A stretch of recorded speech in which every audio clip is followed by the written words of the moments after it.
An Elm City institution is getting a dramatic new look. The Shubert Theater is getting a facelift just in time for one of its milestones. News 8's Brian Spiros is live in New Haven this morning. Good morning, Brian. Well, good morning, Stephanie. Good morning, everyone. An official groundbreaking ceremony is set to take place later this morning to kick off the first phase of renovations here at the theater. And joining me right now to talk all about it is Anthony Lupinacci, who is the Director of Public Relations here at the theater. So before we get to the renovations, this is a big year for the theater. Tell us why. Well, on December 11th, the Shubert Theater will turn 100 years old. So it's our centennial season.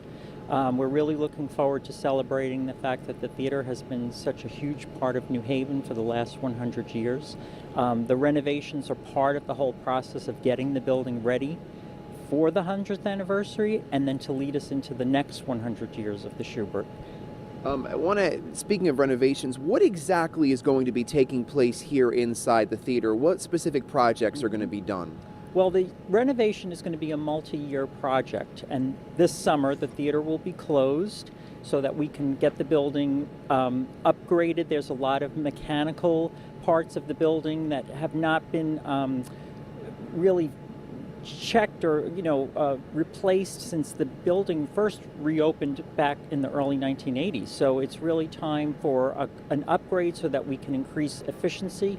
One of the big things is also accessibility, just from the standpoint of the public's theater-going experience. It'll be much more enjoyable environment for them and a lot more accessibility. So a lot of work ahead. Now, we should mention the theater right now is closed for right now because crews have already set stuff up in there. Where can people buy tickets? Where's the box office located? Because it's important and people should know that.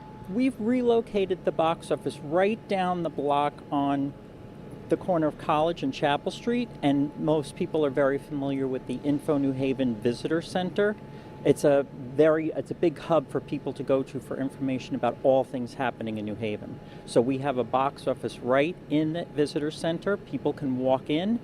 They can also, of course, buy tickets online at Shubert.com. They could also call our box office. But Info New Haven, the Visitor Center, is a hub for great information, tickets for the Shubert Theater, and also for other events that are happening here in New Haven.